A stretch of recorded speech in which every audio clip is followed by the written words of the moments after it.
Hola, youtubers. Vamos a hablar de una película. Mejor, vamos a hablar de varias películas. Es más, vamos a hablar de Hollywood entero.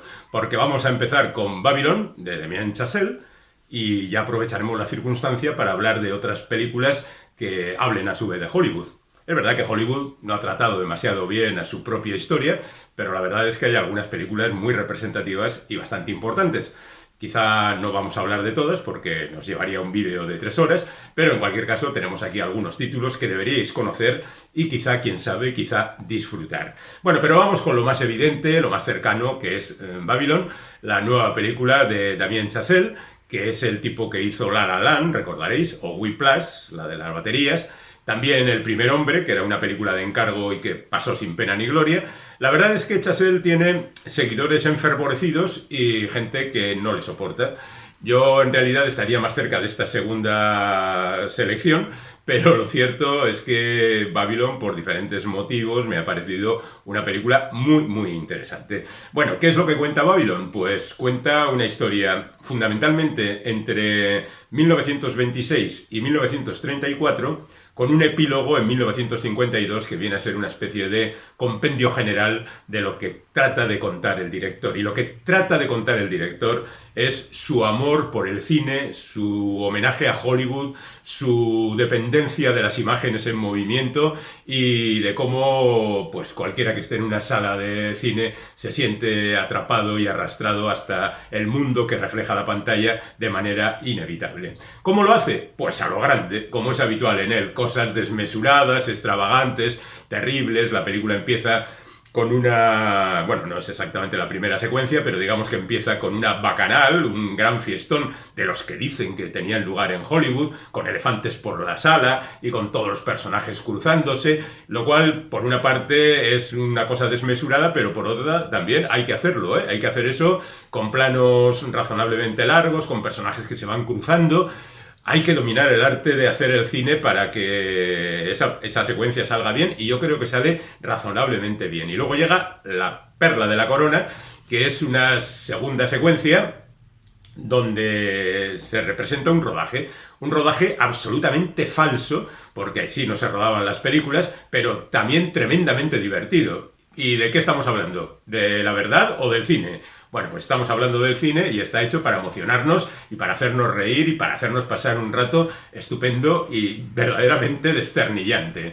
La historia, ya digo, que no se ajusta a la realidad porque Chazelle, yo creo que premeditadamente, incluye algunos anacronismos en la película. Por ejemplo, habla de lo que el viento se llevó antes de que se publicara y cosas por el estilo. Yo creo que trata de hacernos ver que verdaderamente estamos en el mundo de la fantasía.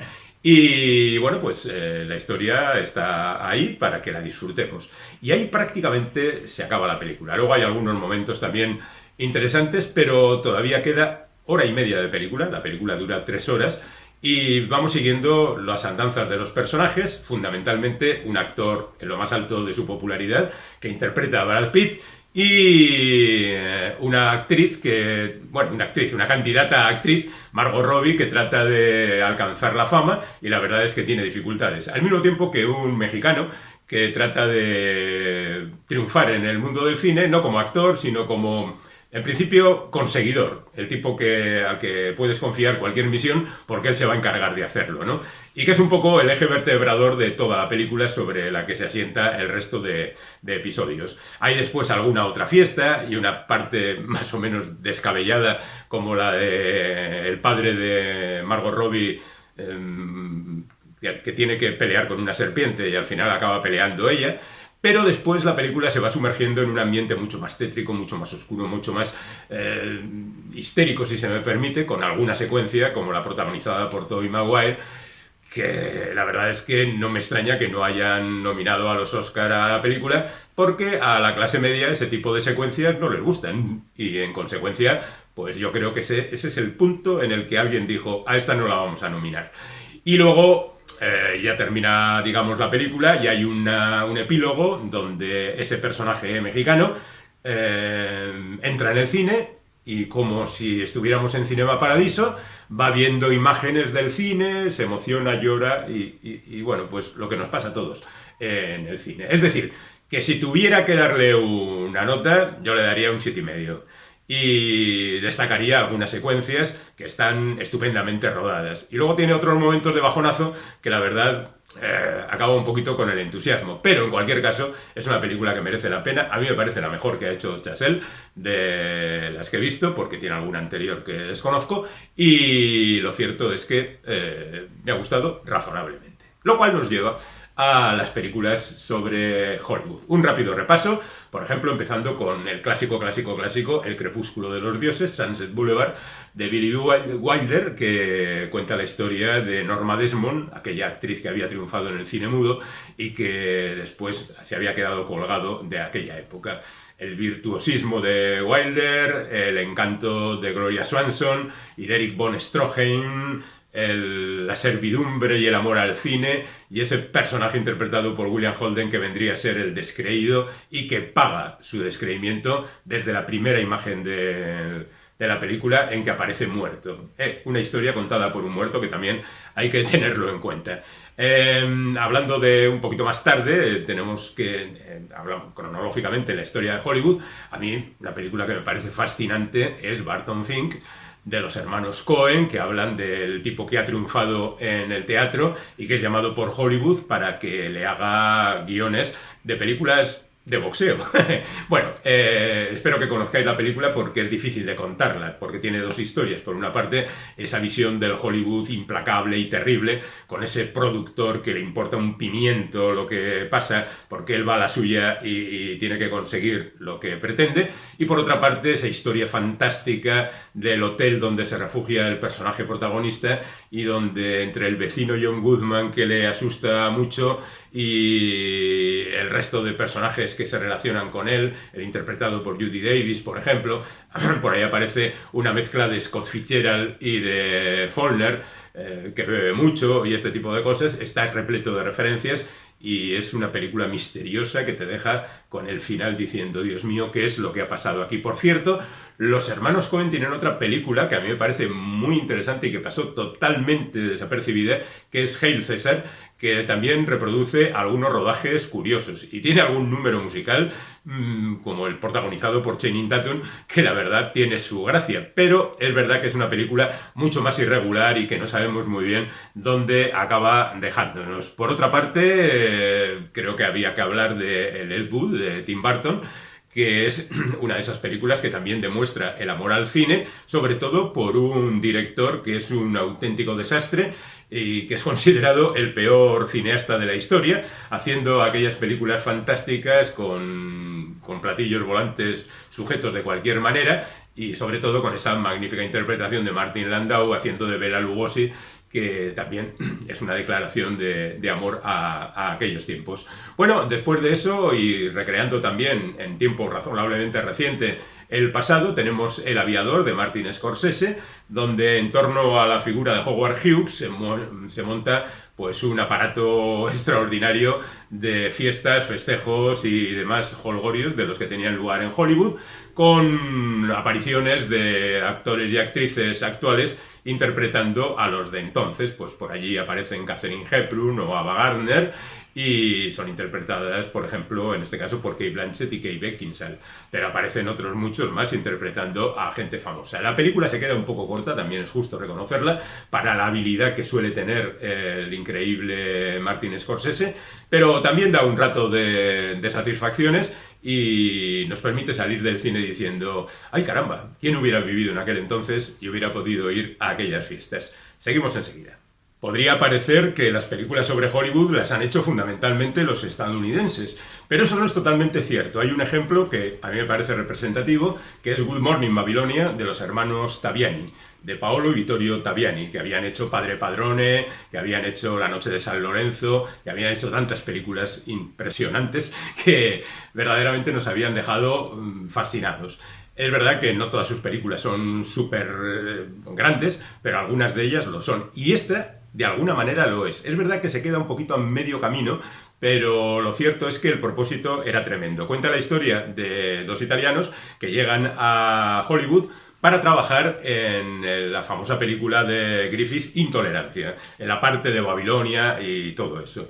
Y además de manifestar una vez más su amor por el cine, cuenta también las condiciones sociales, las condiciones políticas de la época, de cómo unos italianos en el Hollywood de la época pues eran una rara avis en ese tipo de cosas, y es una visión que a mí me parece muy, muy, muy estimulante.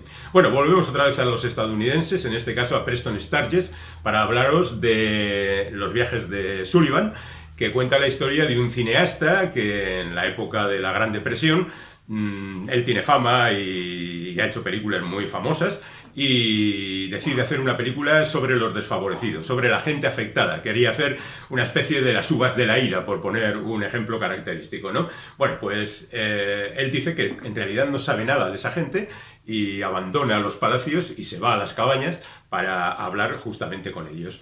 Y el resultado es una comedia un poco amarga, una comedia triste en ocasiones, pero una comedia que tiene lo que tiene que tener una comedia, es decir, momentos de risa y momentos de representación de la sociedad. Es verdad que la comedia no ha estado muy bien representada en esta visión de Hollywood. Por ejemplo, mi año favorito, una película que contiene aquella famosa frase de morir es fácil, la comedia es difícil, no es una gran comedia, a pesar de que tenía todos los elementos para serlo.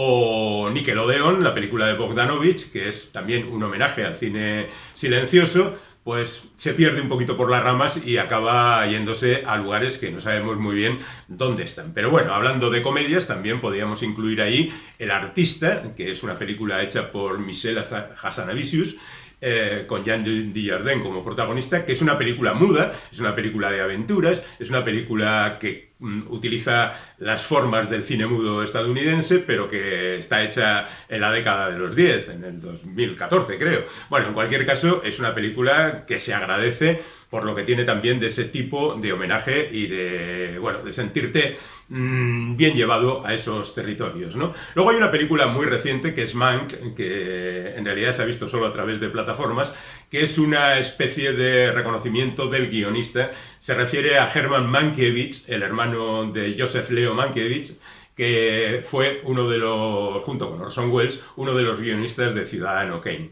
Es una película de David Fincher, lo cual siempre es una cosa muy satisfactoria, pero yo creo que es una película que se queda un poquito a medio camino. No es la mejor película de Fincher y creo que tampoco acaba de homenajear muy bien a los guionistas. En ese sentido, Trumbo, por ejemplo, debería ser una película mucho más satisfactoria, pero también se pierde por ciertos vericuetos, aunque la reconstrucción está bien y los episodios aquellos de Espartaco y todo lo demás, pues te llevan siempre al territorio de lo conocido, ¿no?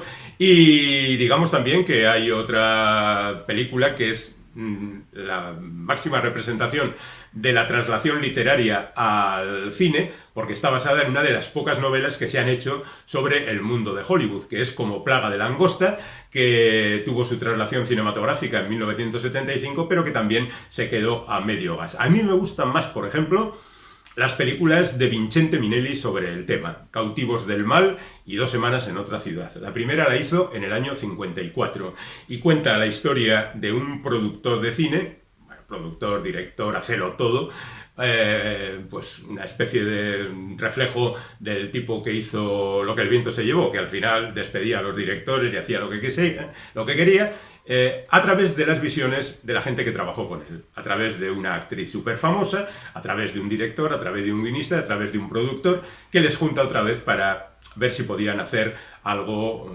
interesante. Y es verdaderamente una disección de lo que es Hollywood verdaderamente apasionante, pero además es una película llena de amores desesperados y de situaciones emocionantes y de enfrentamientos entre los artistas. Es fantástica.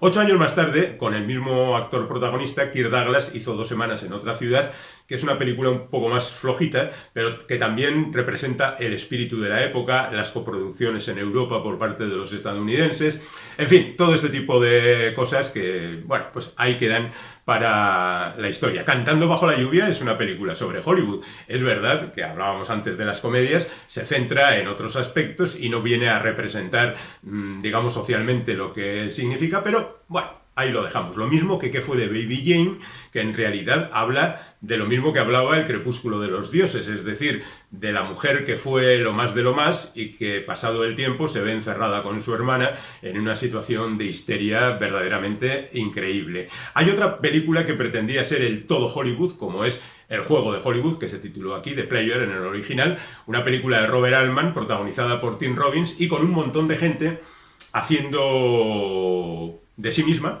o haciendo papeles de gente muy conocida, ¿no? Incluso hay un momento en el que se hace un traveling, un plano secuencia de cierta longitud, hablando del plano secuencia de Sedema. Bueno, pues este tipo de autorreferencias que gustan tanto a los aficionados estaban ahí y la verdad es que lo pasamos muy bien. Dioses y monstruos es una película que habla de James Whale, ahora que Brendan Fraser ha vuelto de nuevo a la actualidad, él hacía de jardinero de este hombre, interpretado por Ian McKellen en la película, y habla de la relación de estos dos personajes y es algo verdaderamente tormentoso y también muy interesante. No es una película propiamente de cine, pero lo cierto es que merece y mucho la pena.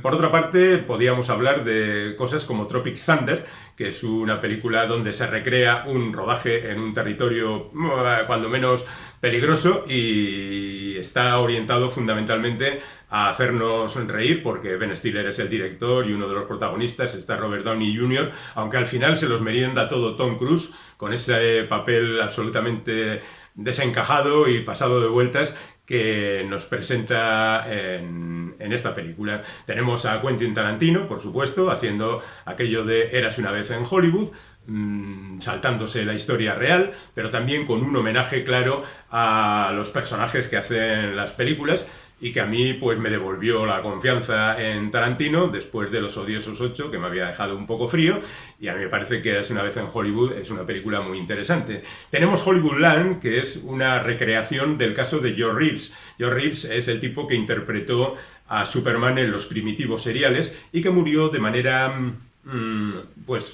todavía no explicada, pero de una manera misteriosa. Y esta película trataba justamente de aclarar estas circunstancias y la verdad es que se quedó un poco a mitad de camino. A mitad de camino se había quedado la novela de Scott Fitzgerald, El último magnate, que no pudo terminarla, murió antes de conseguirlo, pero que sirvió para que en su momento Elia Kazan hiciera su despedida del cine con un homenaje a ese medio que le había servido a él para salir de la situación de ser un emigrante europeo en Estados Unidos, y su amor al cine le llevó luego a circunstancias que todos conocemos, muy desagradables ante el Comité de Actividades Antiamericanas. Bueno, la película también es un homenaje a Hollywood, protagonizada por Robert De Niro y por un montón de gente famosa, Robert Mitchum, Tony Curtis, etcétera, etcétera, que conviene revisar de vez en cuando porque el cine de Elia Kazan, independientemente de lo que pensemos de él, merece mucho la pena y hay que recordar que siempre es interesante.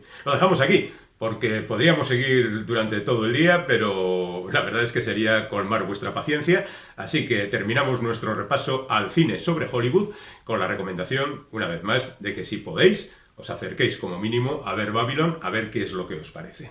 Hasta ahora.